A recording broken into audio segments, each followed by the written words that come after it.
లేదు. తెలుగు జాతికి అన్యాయం జరిగింది.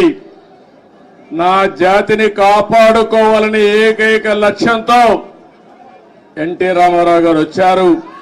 పార్టీ పెట్టిన విధానం కూడా మీరు చూశారు. ఎమ్మెల్యే క్వార్టర్లో ఆ రోజు ఏ విధంగా అయితే 10 మందిని కలవడానికి వచ్చాడు.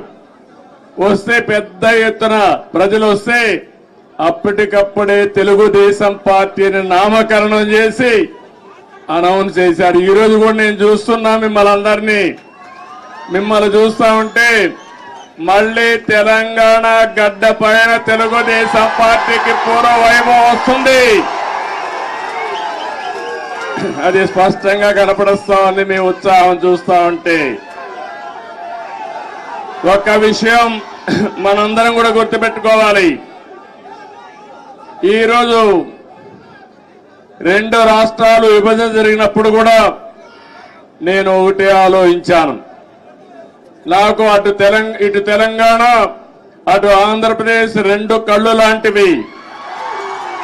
అందుకే ఆ రోజు ఒకే మాట చెప్పాను. నేను ఏ పక్క కూడా సైడ్స్ తీసుకోకుండా 2 ప్రాంతాల ప్రయోజనాల లక్ష్యంగా పనిచేసిన ఏకైక పార్టీ తెలుగుదేశం పార్టీ. తెలుగు జాతి ఐకమత్యంగా ఉండాలని ఆ రోజు ఆలోచించా. ఈ రోజు ఆలోచిస్తున్నా. నా చివరి రక్తపు బొట్టున్నంత వరకు అదే ఆలోచిస్తాను. ఇంకో పక్కన మీరు ఒక విషయం గుర్తుపెట్టుకోవాలి. తెలుగు జాతికి ఒక గౌరవం తెచ్చిన వ్యక్తి ఎన్టీ రామారావు గారు. అంత మునుపు తెలుగు వాళ్ళందరినీ